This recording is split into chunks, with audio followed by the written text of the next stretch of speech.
Gerbiamos ponios ir gerbiami ponai, man didelė garbė čia būti šiandien ir kalbėti su jumis ir pateikti jums įžvalgų apie juodą ir baltą bei pilkų atspalvių spektrą. Taigi pradėkime nuo istorijos. Istorijos apie mano vizitą į Portugaliją, Žuba kalėjimą. Tai buvo 2019 metais ir manęs paprašė paskaityti paskaitą apie mano tyrimo temą, kuri yra susijusi su traumatinėmis patirtimis postsovietinėse šalyse po stalinizmo laikotarpio. Ir man buvo labai smalsu ten pristatyti savo patirtį. Iš tikrųjų, Alžuba kalėjimas dabar yra muziejus su labai gražiu vaizdu. Ir mano čia štai kolegė matosi, kuri nukentėjo nuo irgi diktatūros. Ir buvo pakviesta daug disidentų, kurie kažkada buvo šio kalėjimo kaliniai. Ir tai yra vieta, kurioje istorija vis dar gyva. Ir aš pradėjau savo paskaitą ir pamačiau, kad tokie senyvi disidentai buvo labai emocingi ir aš pamaniau, kad galiu juos traumatizuoti ir kad jie tiesiog jaučia empatiją toms istorijoms apie represiją, nes aš kalbėjau apie žmonės, kurie buvo ištremti į Sibirą, nužudyti ir aš net sustabtelėjau ir pasiūliau vienai poniai vandens, kuri atrodė labai susijaudinusi. Bet po mano kalbos vienas iš ponų, kuriam jau buvo gerokai virš 80, atsistojo ir pasakė man: melagė, eik, grįžk namo. Mano Leninas, mano Stalinas yra didvyriai ir jie negalėjo padaryti to, ką jūs pasakėte. Ir iš tikrųjų aš pasijutau namuose, nes aš pasakiau, man nereikia niekur važiuoti, aš jau dabar esu namie, nes mano šalyje istorija tiesiog yra pamiršta. Ir net raktas, kuriuo užrakintos tos istorijos durys, yra išmestas į šiukšlyną. Taigi, o dabar pereisiu prie to, kaip aš pristatysiu per savo perspektyvą per psichotraumatologijos požiūrį. Tai yra katastrofiniai žmogaus sukurti stresoriai. Tai yra kolektyvinė trauma, genocidas, karas, labai stipri priespauda, totalitarinis režimas ir tai sukelia labai tragiškas, dramatiškas pasekmes visuomeniai. Taigi taip atsiranda visos kartos trauma, sukelia depresiją ir kitus sutrikimus. Ir visa tai susiję su potrauminio streso simptomais. Pavyzdžiui, gali būti ir infantilizmas, fragmentacija, kolektyvinės viktimizacija, aukos vaidmuo visai būdingai kartai. Jūs žinote tikriausiai tą trikampį, kuris čia pavaizduotas, tai yra agresorius viršuje, auka kairėje ir dešinėje yra arba gelbėtojas, arba tiesiog tylus liudytojas. Taigi, komunistai buvo tarsi baltieji, Leninas ir Stalinas buvo tarsi baltieji, bet iš tikrųjų buvo ir juodų atspalvių, kai kuriems žmonėms jie buvo visiškai juodi. Ir tam tikrą prasme šis trikampis apibrėžia tą žmogaus sukurtą smurtą. Bet aš keliausiu toliau.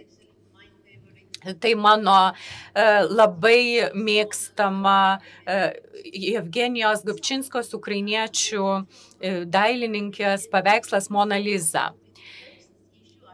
Taigi, aš kalbėsiu apie praeitį ir kolektyvinę traumą, taip pat padalymą į gėrį ir blogį, juodą ir baltą, jie ir mes, taip pat kalbėsiu apie tai. Kalbėsiu apie Rusijos atvejį, kaip neapdorota patirtis, neišgydyta praeitis atvedė mus prie to, kad Rusija vėl tapo agresore. Taip pat toksiškumo eksportą per hibridinius karo instrumentus ir antiliberalius judėjimus. Ir taip pat kalbėsiu apie galimus sprendimus. Taigi norėčiau pradėti nuo skirtumo. Psichologijoje mes skiriame autentišką gedėjimą po kolektyvinės arba individualios traumos. Tačiau gedėjimas nėra vien tik tai apie verkimą, raudojimą. Tai yra labai sudėtingas procesas, kelionė, galvojimą, apmąstymą apie tai, kas įvyko, transformavimą emocijų, suteikimą joms prasmės, atsiminimų strategijos. Tai yra labai sudėtingas, daugiakryptis procesas, kurį reikia išgyventi. Tačiau yra ir neautentiškų gedėjimo formų, pavyzdžiui, sentimentalus gedėjimas. Ir kai kurios kultūros materializuoja tą gedėjimą, pavyzdžiui, raudantis tėvas viename iš Kaukazų regiono vietovių. Tai yra valstybinė mokykla, prie kurios stovi tas gedinčio, raudančio tėvo skulptūra ir jis išreiškia didžiulį nusižeminimą, nes šioje kultūroje, aš neįvardysiu tautos specialiai, šioje kultūroje vyrai neverkia. Tai yra didžiulė gėda. Todėl gedintis, raudantis tėvas atvaizduotas šioje skulptūroje, kuri matoma per mokyklos langus, mums primena apie auką, apie nuskriaudimą tos tautos, apie jos kolektyvinę traumą ir gedėjimą. Nes taip didžiulė tautos grupė įkrenta į tą gedėjimą. Na, kitas neautentiškas gedėjimo būdas yra keršto siekimas arba toks pergalingas gedėjimas. Pavyzdžiui, Sakartvele po Rusijos agresijos, kai ji buvo sustabdyta po 5 dienų karo, mes surengėme koncertą Tbilisio aikštėje. Tai buvo pergalingas gedėjimas. Tos totalitarinės visuomenės, joms sunku autentiškai gedėti, nes jų suvokimas yra, kad gedėjimas yra pavojingas ir kai mes gedime, mes negalime išgyventi, todėl nebuvo įmanoma kažko gedėti. Taigi, jeigu gedėjimas nėra autentiškas, tuomet mums sunku susigyventi su praeitimi, nes jeigu mes negalime išgedėti savo netekties, mes įstringame. O kasgi mums gali padėti susitvarkyti su praeitimi? Pavyzdžiui, gera valia tarp mūsų artimųjų arba mūsų kolegų, atkuriamasis požiūris, dėmesys į įvairius veiksnius, kurie mums neleidžia įstrigti praeityje.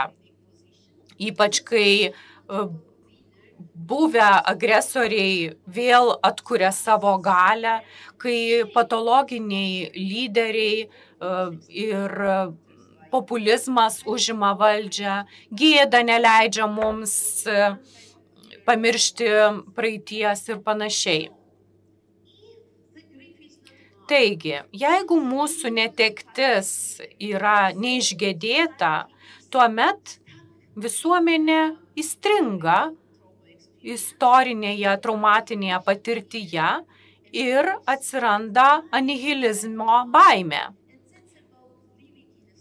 Ir tuomet visuomenė visa yra pastoviai išgyvenimo režimu gyvena. Ir atsiranda režimai arba modeliai elgesio visuomenėje. Sociopolitinio gyvenimo modelį, pavyzdžiui, priklausomybės modelis, kai visuomenės ieško gelbėtojo mesijo, ypač per rinkimus. Arba yra kovoti ir bėgti, fight or flight atsakas, kai visuomenė yra fragmentuota, padalyta į gėrį ir blogį, juodus ir baltus, juos ir mus. Aš dar dabar šiek tiek peršoksiu, bet noriu Jums papasakoti kelias idėjas, Melanie Klein idėjas. Ji yra britų psichologė, dirbusi praėjusį šimtmetį ir ji aiškiai atkreipė dėmesį į juodą ir baltą, padorų, gėrį ir blogį ir panašiai. Ir ji atvaizdavo šiuos susiskaldymus per žmonijos vystymąsi. Ir ji teigia, kad mes negalime suvokti, kad tas pats objektas gali būti ir geras, ir blogas. Pavyzdžiui, Melanie Klein vienas iš pavyzdžių yra kalba apie kūdikio santykį su mamos krūtimi. Kai krūtis yra pilna pieno, tuomet jinai yra gera, bet kai joje nėra pieno, tai ji yra bloga. Kūdikis nemoka atskirti, kad tai yra ta pati krūtis.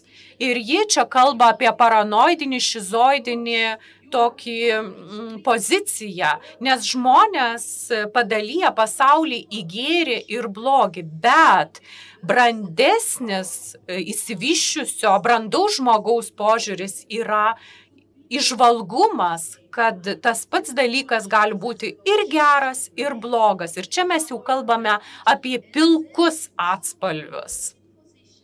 Kartu ji kalba apie depresyvę poziciją žmogaus vystymasi, kai žmogus tampa išmintingesnis, bet kartu ir liūdnesnis. Ir čia mes kalbame ne apie klinikinę depresiją, bet apie tokį požiūrį depresyvų. Ir ji taip pat pristato tą patį trikampį, apie kurį aš jau kalbėjau. Na, judėkime toliau. Ir aš taip pat norėčiau pabrėžti, kad neapdorota trauma, su kuria mes nesusitvarkėme, sukuria labai aišku pagrindą politiniai manipuliacijai. Ir čia nėra tik tai abstrakti išvada. Aš norėčiau pateikti Rusijos pavyzdį, parodydama, kad istorinės Rusijos visuomenės traumos, kurios jie patyrė 20-ame amžiuje, turėjo didžiulį poveikį psichodinaminiai krypčiai. Ir nė viena iš jų ir nėra sutvarkyta, apdorota. Ir čia aš pacituosiu žurnalistą Vladimirą Jakovlevą. Jo gyvenime jis išsiaiškino, kad jo mylimas senelis buvo KGB pareigūnas o jo močiutė buvo agentė, jis buvo šokiruotas ir pabandė susitvarkyti, susitaikyti su to savo šeimos praeitimi.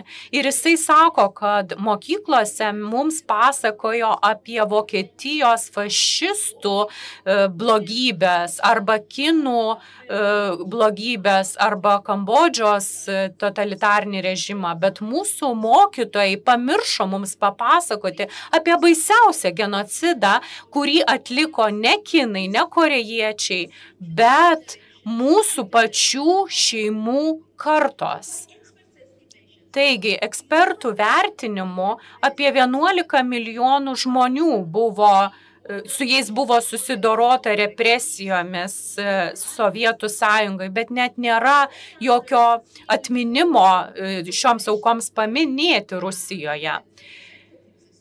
Ir šią konferenciją prezidento patarėja kalbėjo apie Molotovo ir Ribbentropo paktą. Žinoma, šis paktas buvo didžiulė trauma sovietų žmonėms ir Rusijos žmonėms, bet ji nėra reflektuojama, ji nėra apdorojama. Rusijai labai panašiai prisidėjo prie Antro pasaulinio karo pabaigos, tačiau niekada nebuvo kalbama apie kaltės jausmą, kuris, pavyzdžiui, Vokietijos pusiai buvo katarsiškas, bet ne Rusijai. Jie vis dar jaučiasi laimėtojais. Putinas pabandė pasinaudoti sovietų represijomis ir Antrojo pasaulinio karo kolektyvinę traumą, kad įgautų dar daugiau galios. Jis sukūrė tą vadinamą pakaitinę traumą.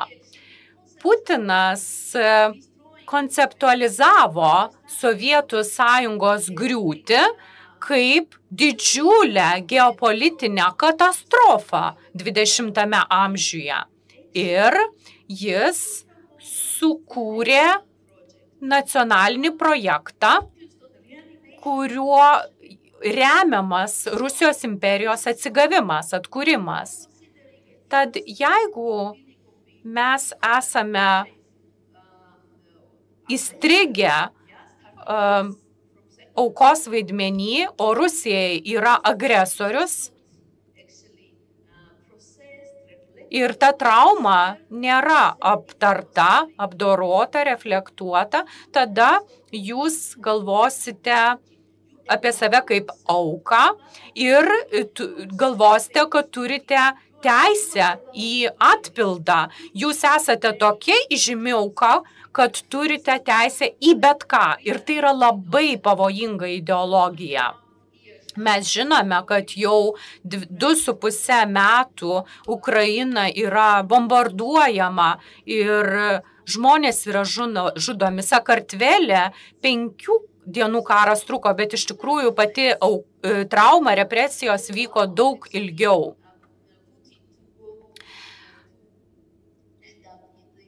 Taigi, o kasgi Putinui tarsi leidžia pradėti karą su Ukraina? 2013 metais Putinas unifikavo istoriją, jis ištrynė rusų kaltę Antrojo pasaulinio karo istorijoje ir šiuolaikinėje Rusijos istoriniuose vadovėliuose kalbama apie didįjį tėvynės karą, apie Rusiją, kuri yra auka, kuri nebuvo tinkamai pripažinta, įvertinta vakarų ir Rusija turi būti garbinama už tai, kad ji laimėjo karą. Ir kai jis pradėjo karą Ukrainoje, jis teigia, kad NATO yra nuolat plečiasi, tai yra karinė mašina, artėjanti prie mūsų sienų ir tarsi jis neturi jokio kito pasirinkimo, kaip kad pradėti karą. Taigi jis pateikė save kaip gelbėtoją, kaip kovotoją prieš išorės puolikus ir tie vidiniai priešai vadinamieji tarsi netiki jo grandioziškais planais. Ir kai buvo įvestas užsienio agentų įstatymas Rusijoje, mes galime čia pripažinti Faulknerio citatą, kad jeigu mes nesusitaikoma su praeitimi, tai ji netampa praeitimi. Ir čia jau sovietinis palikimas yra Trockio, žmonių, tautos priešo ir taip pat žmonės yra nužmoginami, taip, ir patampa užsienio agentais. Labai įdomu tai, kad visa ta propaganda yra eksportuojama į visą pasaulį, į vairias šalis ir Sakartvelas yra viena iš tų šalių. 2003 metais buvo pabandyta 2023 metais buvo pabandyta užsienio agentų įstatymą priimti, na, o šiais metais parlamentas priėmė tą įstatymą ir iš tikrųjų buvo gegužę didžiuliai protestai ir dabar mes laukiame rinkimų, kad situacija pasikeistų ir dabar, pavyzdžiui, aš arba tokie žmonės kaip aš mūsų šalyje vadinami agentūra, agentais. Kokieno agentais mes esame? Mes dirbome savo šaliai dešimtmečius. Žinoma, Rusija eksportuoja savo propagandą per hibridinį karą, savo toksinus, savo toksišką sociopolitinę požiūrį ir steigiamos įvairios nacionalistinės grupės, bet mes taip pat turime savo žinių, savo technologijų. Ir Sakartvele jūs galite per Google įvesti Global War Party, tai yra visuotinė karo partija, tai yra tariamoji tarptautinė organizacija, kuri daro didžiulę įtaką Europos Sąjungai ir JAV. Taigi mes turime ir savo tarsi agentus. Ir premjeras pavaizduotas kaip kovotojas prieš tuos priešus. Taigi, dabar keliaukime toliau ir kalbėkime vėl apie visuomenę, kuri įstrigo vadinamajame Bermudų trikampyje. Yra tik juoda ir balta, nėra jokių pilkų atspalvių, kokiegi galimi sprendimai. Aš nesu ta, kuri suteiks jums kažkokių receptų, bet aš tiesiog pakalbėsiu apie principus, kaip dirbti su tuo, kaip skatinti sprendimus. Autentiškumas yra labai svarbus ir atsparumas dezinformacijai yra labai svarbus. Bet labai svarbu taip pat kantriai reflektuoti ir apdoroti informaciją. Labai svarbus yra teisingumas, patenkinti psichologinius, materialinius ir procedūrinius aukų poreikius, kad būtų teisiniai procesai.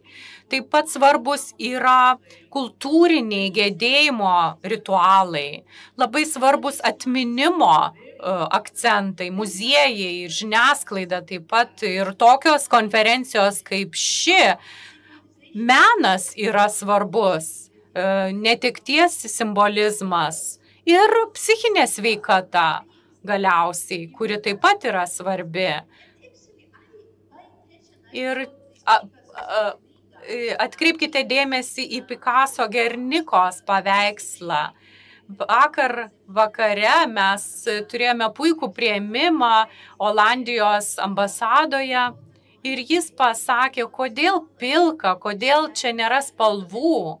Aš tikrai sutinku, yra labai daug spalvų, bet ir antiliberalūs judėjimai bando paneigti daugia dimensinį pasaulį spalvotą.